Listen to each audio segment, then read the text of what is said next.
y a des endroits qui nous sont familiers et que nous traversons sans vraiment les regarder. Soit parce qu'une vue d'ensemble nous satisfait et cela suffit à notre plaisir, soit, pour les plus observateurs, parce que certaines curiosités et particularités sont difficilement visibles aux profanes, ou bien des sentiers battus. Il en est ainsi de certains lieux que nous allons découvrir, vestiges millénaires et édifices religieux, moins anciens, mais qui sont malgré tout souvent associés dans leur emplacement et conception, car tout a été pensé, réfléchi et calculé selon des données immuables et sacrées. Prenons quelques minutes et retrouvons notre druide, afin qu'il nous rappelle quelques notions de géométrie pour mieux aborder notre voyage. Positionner un élément par rapport à un autre consiste dans un premier temps à déterminer ce que les Romains appelaient le cardo et le decumanus, c'est-à-dire les axes cardinaux nord-sud et est-ouest. Puis déterminer la position centrale se trouvant au croisement de ces deux axes ainsi prédéfinis. C'est la pierre angulaire, véritable point de départ où tout s'articule. Pour relier ensuite ce point nommé A à d'autres points B, C ou D, il fallait simplement que ces relations se fassent selon la diagonale d'un rectangle de proportion remarquable. La mesure ainsi obtenue des diagonales AB, AC, AD sera respectivement racine carrée de 2, racine carrée de 5, racine carrée de 10 selon le théorème de Pythagore.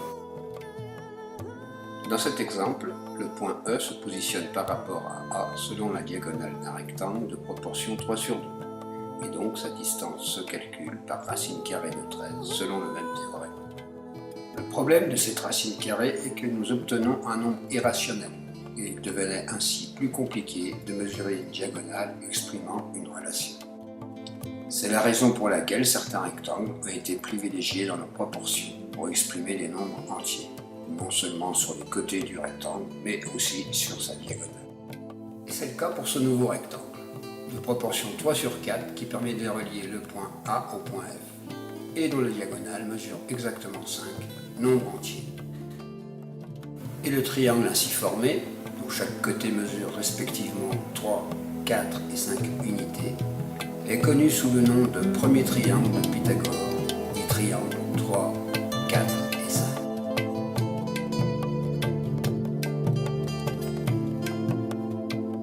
Détaillons maintenant les 4 clés utilisées par nos bâtisseurs. La première clé est la mesure, liée à la dimension du méridien terrestre, ce qui sous-entend une connaissance de celle-ci multimillénaire.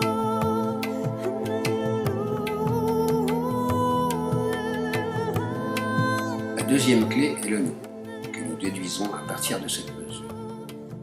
Nos géomètres utilisaient des nombres sacrés pour déterminer les bases de leur conception. Nous les retrouvons de façon récurrente sur les sites néolithiques, antiques et médiévaux, transmis le plus souvent oralement entre initiés de génération en génération.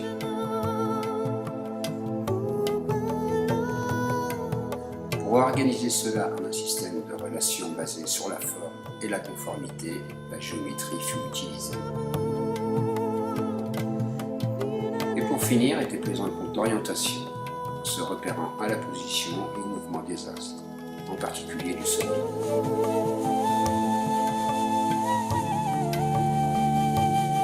Encore quelques précisions pour finir.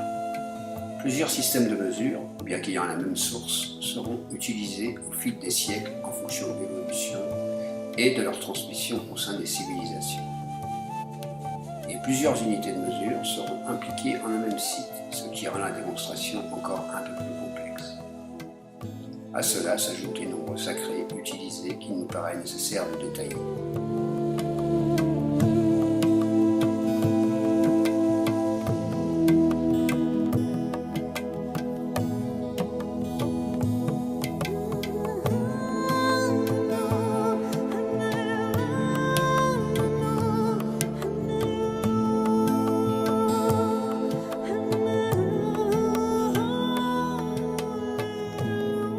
Notre premier rendez-vous, la chapelle Saint-Vincent située à proximité de Saint-Laurent-d'Agny au nord de Bordeaux. Bâtie au XIe siècle, c'est une merveille de géométrie sacrée et géobiologie.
Comme en témoignent ces soubassements renforcés, son emplacement devait se situer précisément ici, à flanc de colline, et non pas plus simple, en retrait de celle-ci.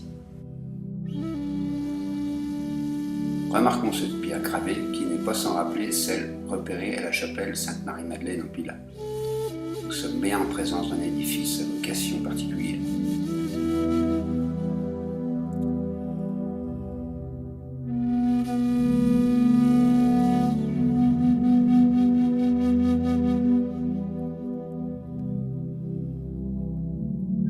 Analysons comment a été défini son emplacement, car il se détermine selon un schéma directeur où ce sont les nombres sacrés qui imposent les dimensions de l'édifice. Nous y retrouvons donc le nombre d'or, 1,618, ainsi que les nombres 953 et 364.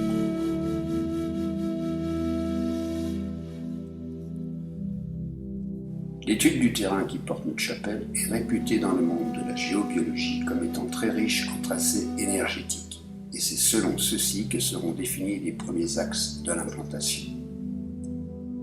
Il a aussi été détecté, à l'emplacement du cercle bleu, une résurgence hydraulique, peut-être un ancien puits. Nous en reparlerons.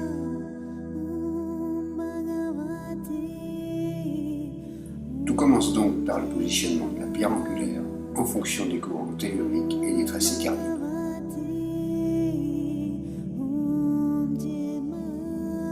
En fonction de celle-ci est tracé un carré de 9,53 mètres de côté. Puis est développé un rectangle d'or en est par la formule 9,53 multiplié par le nombre d'or 1,618. Il se réalise ensuite un triangle équilatéral venant se placer sur la base est du carré. Ce qui permet d'introduire un cercle tangentiel de dernière figure ainsi obtenue.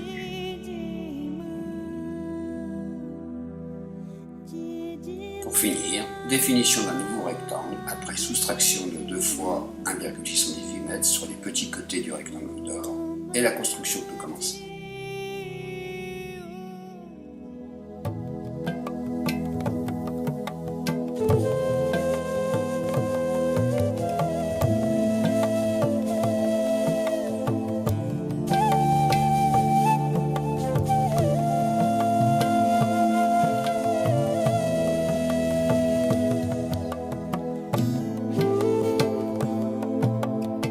L'édifice étant terminé, remarquons certaines propriétés géométriques induises par l'ensemble. En pointant le centre du rectangle d'or par ses diagonales, nous pouvons remarquer que même l'agencement des murs et ouvertures est réfléchi.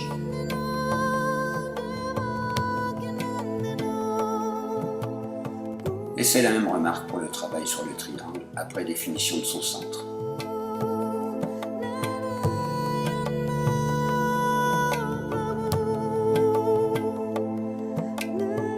Pointons maintenant le centre de l'abside, puis le centre du chœur, qui a été obtenu par des relations bien visibles que je vous laisse découvrir.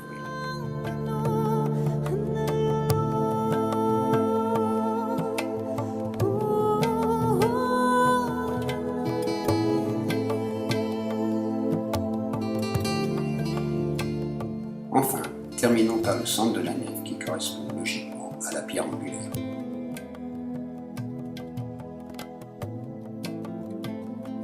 En superposant à ces points centraux le schéma de l'étude géobiologique indépendante, nous retrouvons, comme par magie, les courants telluriques idéalement placés.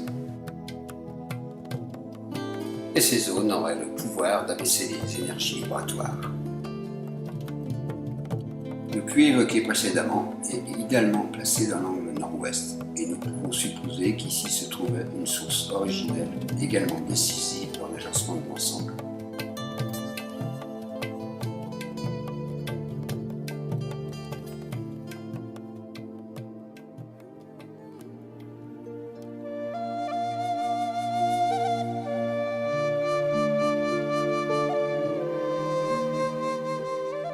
Aménagements néolithiques et médiévaux cohabitent en un petit périmètre. Cette double présence votive est classique et s'explique par la volonté de l'Église chrétienne à remplacer les cultes païens.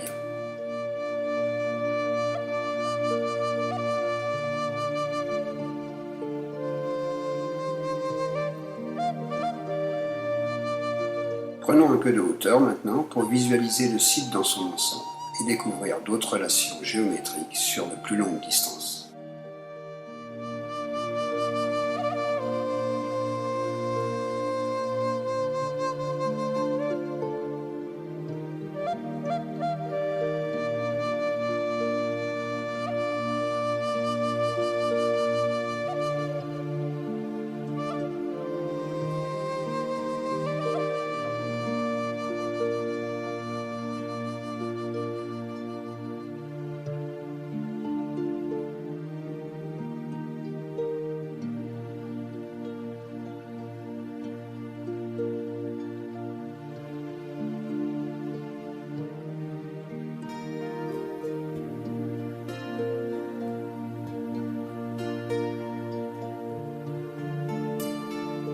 Voici une première relation entre le puits de la Chapelle et le menhir des vestiges néolithiques voisins, avec la projection d'un rectangle de proportion 1/3, de l'utilisation du nombre 364 dans sa diagonale, et de l'unité de mesure de la coudée royale égyptienne sur son petit côté.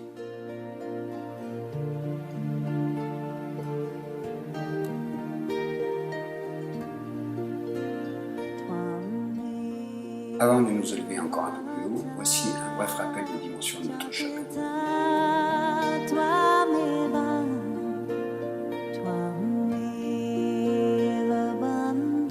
Nous découvrons alors une deuxième relation entre le puits et un autre menhir situé à Morlan, le menhir central de la déesse où nous nous rendrons en dernier lieu.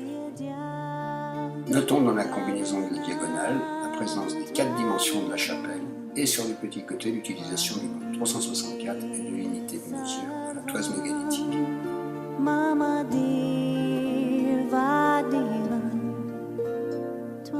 Une autre relation, menhir de Saint-Vincent et clocher de l'église de Morlan, est remarquable. Dans un rectangle parfait de proportion 1/12, nous notons dans la diagonale une combinaison utilisant à nouveau longueur et largeur de la chapelle, plus l'unité de mesure du pied gaulois.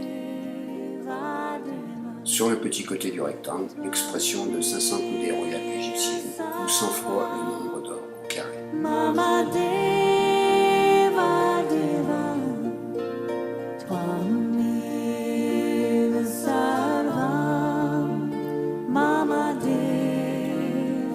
Prenons maintenant la direction de Chassagny et de ses environs. Un passage obligé par l'église, puisqu'elle est aussi reliée par une relation géométrique intéressante avec le menhir de la déesse.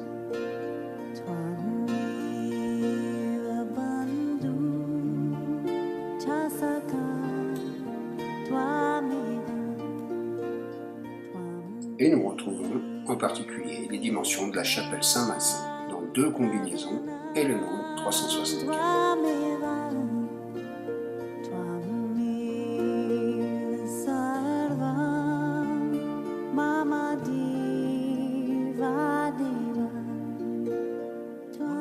Voici le menhir des Chazeux, appelé aussi la tente du diable. En bordure d'un sentier et prisonnier des broussailles, il est impossible de faire le tour.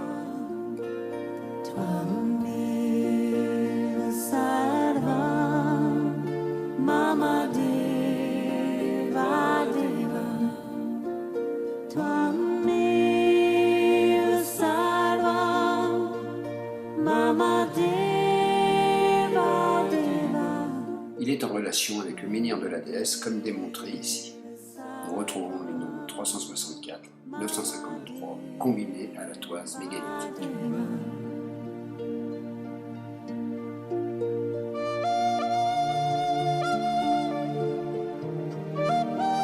Un peu plus à l'ouest, voici le menhir du Gaz. Bien dégagé dans une prairie, il a une drôle de forme qui peut faire penser à un champignon géant.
Deux autres roches se profilent à l'horizon.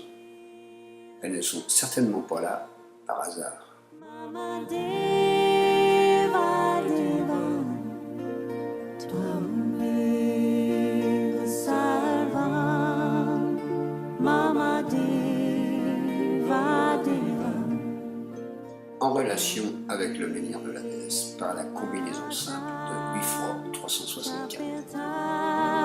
Tvameva Tvameva Bandhu Chasaka Tvameva Tvameva. Encore un peu plus à l'ouest, voici le menhir de la Charbonnerie. Il se découvre dans un pré émergeant de sa ceinture végétale.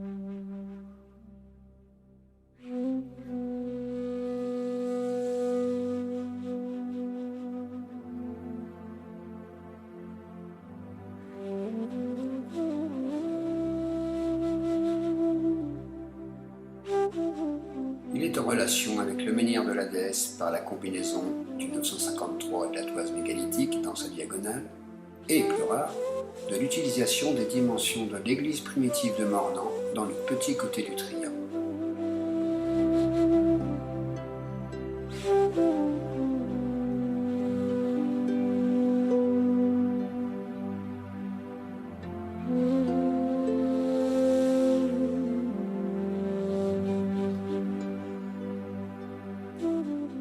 Nous descendons maintenant plus au sud, à la limite de la commune de Chassagny pour découvrir le menhir des Roches.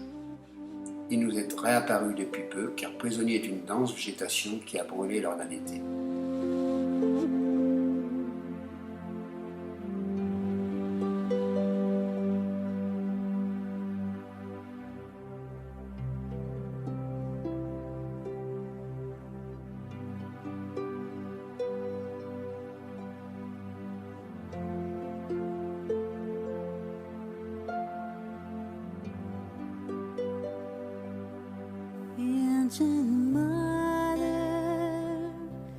En relation avec le menhir de la déesse par l'utilisation du nombre 953 et de l'unité de mesure du pied anglais cette fois.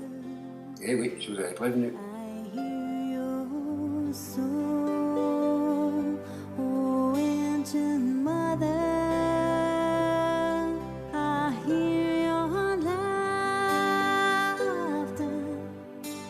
Nous sommes maintenant sur la commune de Saint-Andéol-le-Château, où nous trouvons le menhir de la Roche cette fois, bien dissimulé dans les taillis.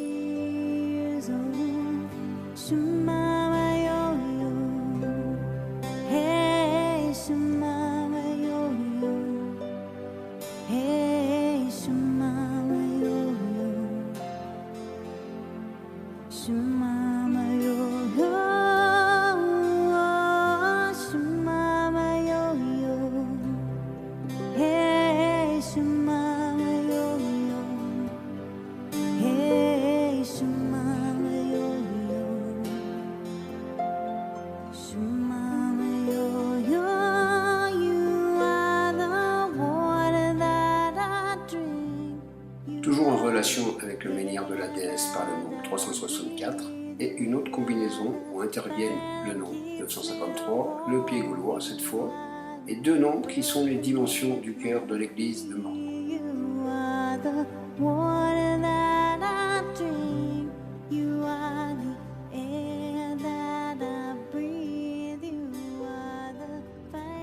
Aux portes du village de Saint-Andéol, un très beau menhir, plus typique et familier grâce à son allure élancée.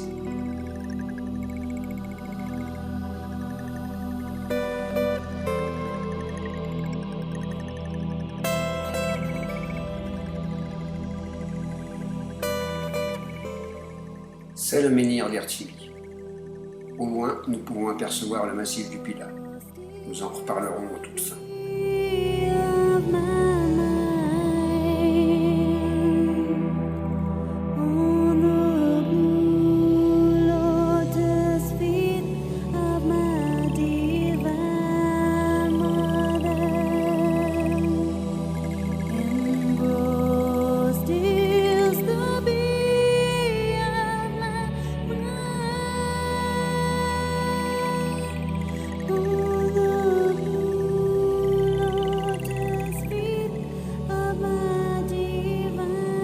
Sa relation sur la mesure de la diagonale peut s'exprimer par différentes combinaisons, où nous retrouvons l'utilisation de nombreuses données qui nous sont presque devenues familières.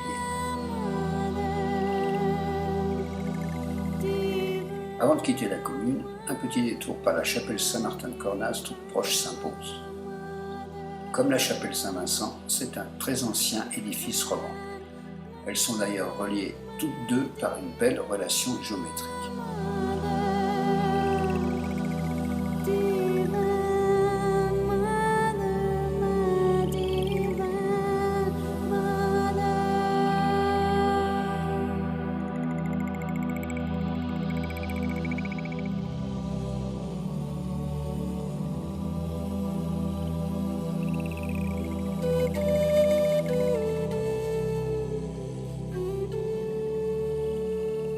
Ainsi, nous retrouvons une combinaison utilisant longueur et largeur de la chapelle Saint-Vincent pour obtenir 3600 mètres, nom que nous retrouvons dans la diagonale exprimée cette fois en toise mégalithique.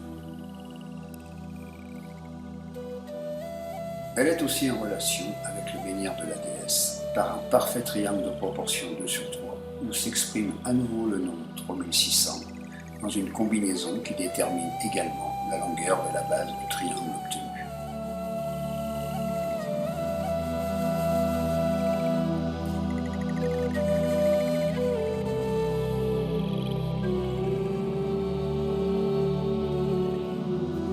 Avant de nous rendre à Mornan, un petit détour par Saint-Sornin et un premier arrêt à son église. Retenons la distance qui la sépare de celle de Mornan de 4765 mètres.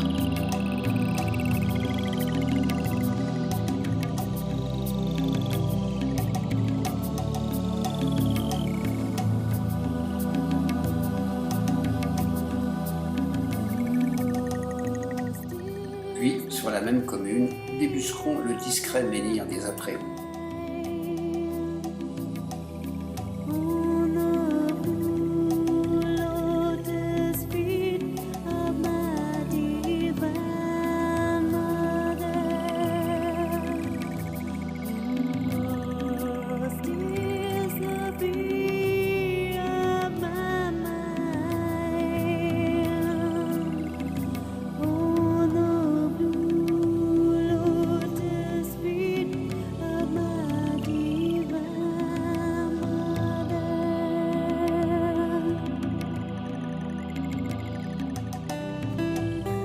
Il nous offre une belle relation par un rectangle de proportion 1/16 avec bien sûr toujours le menhir de la déesse. Nous pouvons retrouver la mesure de 4765 mètres combinée au nombre 953, déterminant la base de celui-ci.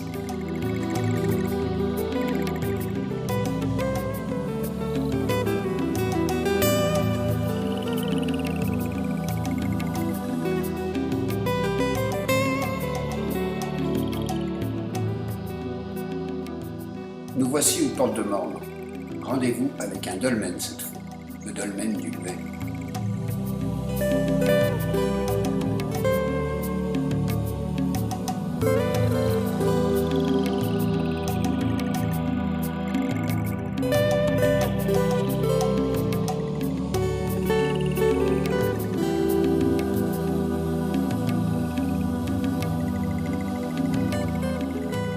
Hormis sa toque de pierre caractéristique, il est adossé à un menhir christianisé, témoin d'un paganisme évangélisé.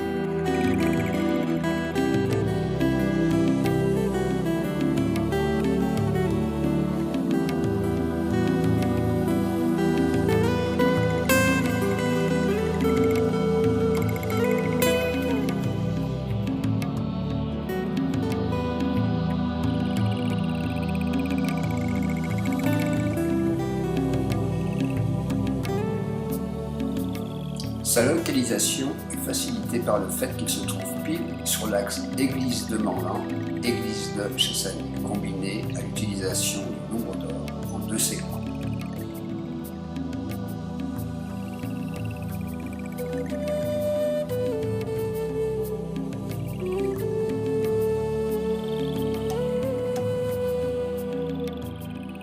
Puis pour finir, direction Morlan et son fameux menhir de la déesse, d'où tout converge ou rayonne.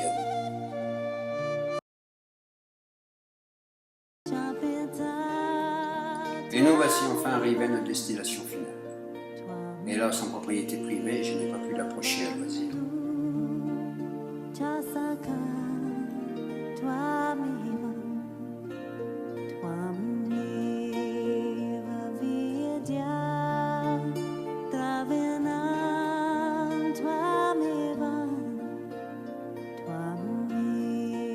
Nous pouvons quand même remarquer sa forme en buste féminin à la lourde poitrine retombante.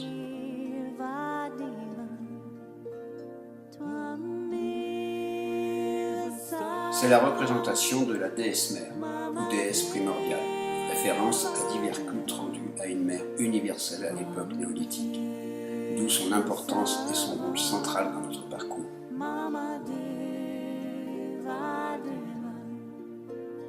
Enfin, il est intéressant de remarquer la relation géométrique qui relie ce menhir avec la pierre des 3 évêques, une autre roche rayonnante située en Pilat, riche lui aussi de nombreux vestiges mégalithiques.